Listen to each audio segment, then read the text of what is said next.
আরাফার দিনে বিশেষ আমলসমূহ জানতে চাই। আরাফার দিনে একদিকে হাজী সাহেবদের জন্য আমল, আরেকটা হলো যারা আরাফার ময়দানে নাই তাদের জন্য আমল।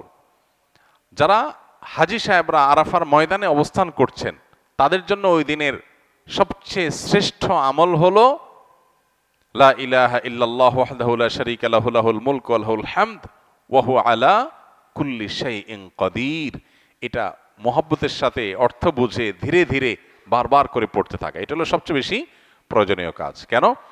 কারণ নবী করিম সাল্লাল্লাহু আলাইহি সাল্লাম বলেছেন যে খায়রুদ দুআ দুআউ ইয়াউমি আরাফা, আরাফাত দিনের দোয়া হলো শ্রেষ্ঠ দোয়া। ও খায়রু মা কুলতু আনা ওয়ান নাবিয়্যুনা মিন ক্বাবলি, নবীজি বলেছেন আমি আর আমার পূর্বের যত নবী রাসূল এসেছেন সবাই যত দোয়া আল্লাহর কাছে করেছে এর মধ্যে সবচেয়ে উত্তম হলো এটা, লা ইলাহা ইল্লাল্লাহু ওয়াহদাহু লা শারীকা লাহু লাহুল মুলকু ওয়া লাহুল হামদু ওয়া হুয়া আলা কুল্লি শাইইন কাদির। আল্লাহ ছাড়া সত্যিকারের কোনো মাবুদ নাই, লা ইলাহা ইল্লাল্লাহ ওয়াহদাহু লা শারীকা লাহু, তিনি একক এবং তার কোনো শরীক নাই, লাহুল মুলক ওয়া লাহুল হামদ, রাজত্ব এবং প্রশংসার অধিকারী একমাত্র তিনি, ওয়া হুয়া আলা কুল্লি শাইইন কাদির, তিনি সব কিছু করতে সক্ষম। বাহ্যিক দৃষ্টিকোণ থেকে এই বাক্যগুলোর মধ্যে কোনো প্রার্থনা নাই, তাহলে এগুলোকে দোয়া বলা হচ্ছে কেন? সেটা নিয়ে অনেক আলাপ আছে এবং মুহাদ্দিসিন ইকরাম একমত যে এইগুলো দোয়া, এখানে আল্লাহ রাব্বুল আলামিনের কাছে পরোক্ষভাবে নিজের চাওয়াকে পেশ করা হচ্ছে, আল্লাহর শক্তিমত্তার কথা জাহির করে আল্লাহর কাছে নিজের সবকিছুই নিবেদন করা হচ্ছে পরোক্ষভাবে, এটাও দোয়াই।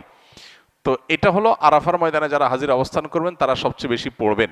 অনেক উলামা ইকরাম অবশ্য বলেন যে এই দোয়া অর্থাৎ লা ইলাহা ইল্লাল্লাহু ওয়াহদাহু লা শারীকা লাহু লাহুল মুলকু ওয়া লাহুল হামদু ওয়া আলা কুল্লি শাইইন কাদির, আরাফার দিনে, আরাফার বাইরে যারা পৃথিবীর বিভিন্ন প্রান্তে গায়রে হাজি যারা আছি তারাও পড়তে পারেন, বরং আরাফার দিনে তাদের এটা পড়া উচিত এবং এ ব্যাপারে অনেকে রেকমেন্ড করেন।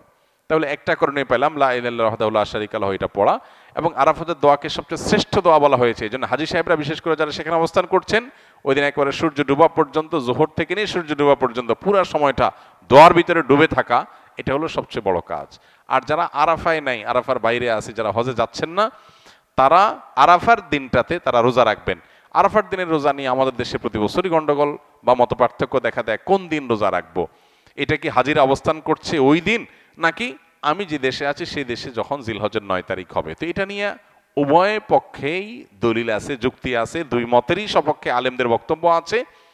সেক্ষেত্রে তুলনামূলকভাবে আমি যে দেশে আছি সেই দেশে জিলহজের 9 তারিখটা হলে সেটাকে আরাফার দিন হিসাবে, আরাফার দিন যদিও বাহ্যিকভাবে মনে হয় যে আরাফার ময়দানের সাথে সংশ্লিষ্ট, কিন্তু আসলে এই যে দিনগুলা ইয়াউমুত তারবিয়া, ইয়াউমে আরাফা, ইয়াউমুন নাহার, ইয়াউমুত তারবিয়া বলা হয় জিলহজের 8 তারিখকে, ইয়াউমুল আরাফা বলা হয় জিলহজের 9 তারিখকে, ইয়াউমুন নাহার বলা হয় জিলহজের 10 তারিখকে। এখন এই নামগুলো যদিও হাজিদের হজের সাথে রিলেটেড, কিন্তু হজের বাইরে যারা আছে তাদের জন্য আপনার ফিকহের কিতাবগুলোতে বিভিন্ন দ্বীনি কিতাব পুস্তকে ইয়াউমে তারবিয়া, ইয়াউমুন নাহার বলা হয়েছে। এর মানে এইটা না যে হাজিদের সাথে মিল করতে হবে, যে দেশে যেটা হবে সেটাই প্রযোজ্য হয়। তো সেই আলোকে ইয়াউমে আরাফা আপনি যেখানে অবস্থান করছেন সেখানকার 9 তারিখ হিসাব করে রোজা রাখতে পারেন।